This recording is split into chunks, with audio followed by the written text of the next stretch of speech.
Hey salut les amis, aujourd'hui on se retrouve dans une nouvelle vidéo résumée de l'épisode 9 de la saison 4 de SNK. Sinon je suis vraiment désolé à cause du live de la fin de Naruto Blazing car le jeu ne fonctionnait plus à 15h au lieu de 16h. J'ai perdu plus de 800 cristaux, c'est vraiment dommage. Mais à part ça, si vous n'avez pas vu les épisodes de SNK, il y a un lien pour aller les voir dans la description. Mais surtout, n'hésitez pas à vous abonner, liker si la vidéo vous plaît pour me soutenir. Et restez bien jusqu'à la fin pour me dire si vous avez vu le petit bonhomme. Et sur ce, c'est parti! Au début de l'épisode, on voit Armin qui parle à une pierre et dit « Ça t'ennuie sans doute plus qu'autre chose de m'écouter parler, mais j'ai besoin de te raconter tout ce qui s'est passé il y a 3 ans. » Puis on voit un grand navire de soldats avancer et on voit un soldat dire à son supérieur qu'ils n'ont plus aucun signe de leur éclaireur parti depuis 2 heures. Puis le supérieur dit que ces démons ont eu raison de leur guerrier. Puis on voit le bateau s'élever et on voit que c'est Eren qui le porte et le jette sur la côte. On voit Hansi qui les accueille et leur propose un thé. Puis le supérieur leur dit que Mar ne parlementera pas avec des sangs impurs et qu'il ira encore moins siroter leur pisse de porc infusée. Et Hansi leur rappelle que Eren est derrière mais le supérieur s'apprête à tirer quand tout à coup on entend un coup de feu et on le voit par terre. Puis tous les subordonnés de Yelena se mettent à pointer les autres soldats. Et Yelena dit qu'ils sont honorés par leur proposition. Elle se tourne et dit « Je te rencontre enfin » et puis arrive le générique. Après le générique, on voit Eren et les autres qui disent que sans la grande perche, ils n'auraient peut-être pas pu arrêter le débarquement. Et on voit ainsi qui regarde le pistolet de Yelena, émerveillé par ses aptitudes.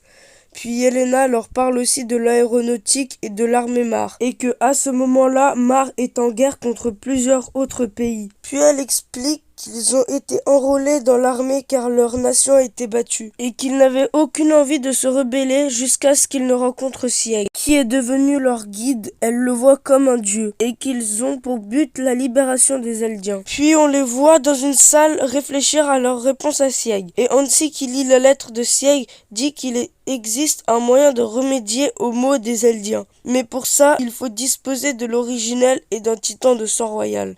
Puis Eren dit que Sieg dit la vérité et que l'unique fois où il a pu l'activer était quand il avait touché un titan de sang royal et que ce titan n'était autre que la première femme de Grisha, Pina Fritz. Et que comme Sieg est son fils, il a dû le découvrir. Puis on voit Yelena en train de tromper un navire ennemi, puis le titan colossal apparaît derrière eux.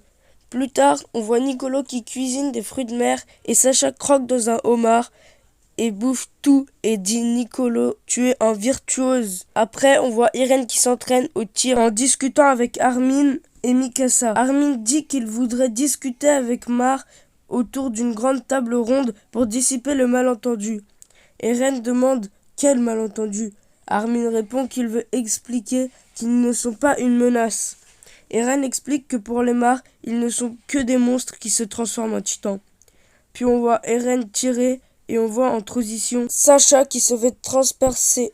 Et Armin se demande s'il n'y a pas un autre mot. Puis on voit Mikasa assise à côté de la tombe de Sacha. Puis on voit Sieg parler avec Levi de sa botte secrète. Levi lui dit qu'ils ont préparé une suite de luxe. Sa suite de luxe était juste la forêt en fait. Puis on voit Falco qui ne dit rien et Gabi qui prononce Eren Yeager. Comme d'habitude quoi, ça changera jamais je pense. Puis on voit Armin de dos et on découvre qu'il parlait en fait à Annie. Et après on voit Mikasa dire tu perds, tu meurs, tu gagnes, tu vis. Et après on voit Eren qui dit sans combat pas de victoire, alors bats-toi. J'ai trouvé que l'épisode était vraiment court car c'est je trouve très intéressant de savoir ce qui s'est passé durant les 3 ans et comment ils ont rencontré Yelena. Mais la transition avec la balle d'Eren qui transperce Sacha rappelle sa mort qui fait bien mal au cœur. Mais sûrement indispensable pour l'histoire, c'est triste. Ça y est, c'est la fin de cette vidéo. Si vous avez aimé, n'hésitez surtout pas à liker, partager et vous abonner grâce au bouton qui va apparaître juste là. Et après ça, vous pourrez regarder mes précédentes vidéos sur ce. À la prochaine.